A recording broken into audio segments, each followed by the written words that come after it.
اور پھر اللہ رب العزت نے سورہ آل عمران کی آیت 22 میں ارشاد فرمایا، 23 میں ارشاد فرمایا، الم تر الی الذین اوتوا نصیبا من الکتاب، کیا تم نے ان لوگوں کو نہیں دیکھا جنہیں کتاب کا کچھ حصہ دیا گیا تھا؟ یہاں ان تمام اہل کتاب کا ذکر ہے جن کو کتاب دی گئی تھی۔ یدعون الی کتاب اللہ لیحکم بینہم، کہ جب انہیں اللہ کی کتاب کی طرف بلایا جاتا ہے تاکہ وہ ان کا فیصلہ کر دے، ثم یتولی فریق منہم وہم معرضون، پھر ان میں سے ایک گروہ بے رخی اختیار کرتے ہوئے منہ پھیر لیتا ہے۔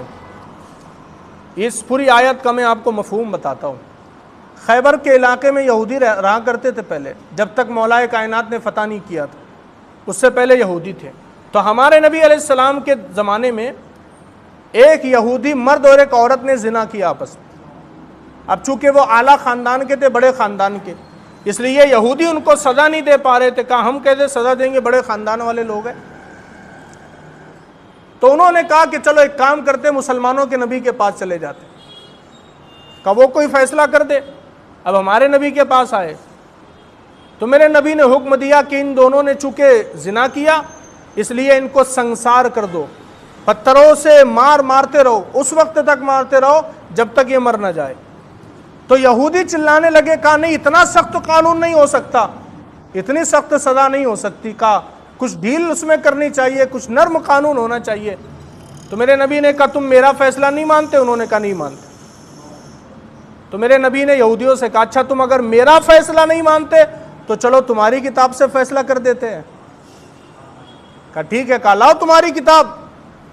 جب یہودیوں کی کتاب لائی گئی اور اس میں میرے نبی علیہ السلام نے کہا پڑھو اس کے اندر کیا حکم ہے، زنا کے تعلق سے کیا حکم ہے۔ تو ایک شخص کو بلایا جس کا نام عبداللہ بن سوریہ تھا، وہ پڑھنے لگا کتاب، اور جب زنا کا قانون بیان کیا جانے والا تھا اس آیت میں، عبداللہ بن سوریہ نے کیا کیا، اس آیت پر ہاتھ رکھ دیا اور آگے پڑھنا شروع کر دیا۔ اب چونکہ اسلام لا چکے تھے حضرت عبداللہ بن سلام، وہ پہلے یہودی عالم تھے، اب اسلام قبول کر لیا۔ تو انہوں نے جب دیکھا کہ عبداللہ ابن سوریہ نے اس آیت پر ہاتھ رکھ دیا تو وہ آگے بڑھے، انہوں نے اس کا ہاتھ اٹھایا اور خود پڑھ کر کے سنایا، کہا دیکھو اللہ نے تمہاری کتاب میں بھی حکم دیا کہ اگر کوئی زنا کرے تو اس کی سزا سنگساری ہے۔ تو یہودیوں کو بڑی شرمندگی کا سامنا کرنا پڑا۔ تو اللہ نے وہی فرمایا کہ جب ان کو کتاب کی طرف بلایا جاتا ہے تاکہ اسی کے مطابق فیصلہ کر دیا جائے، تو ان میں سے ایک گروہ جو ہے وہ اس کو نظر انداز کر کے پھر جانے کی کوشش کرتا ہے، بھاگ جانے کی کوشش کرتا ہے۔ تو اللہ رب العزت نے اس آیت مبارکہ میں ان لوگوں کا تذکرہ فرمایا کہ جو کتاب والے ہیں لیکن پھر بھی وہ کتاب کے حکم سے بھاگتے ہیں اور کتاب کی باتوں پر عمل نہیں کرتے۔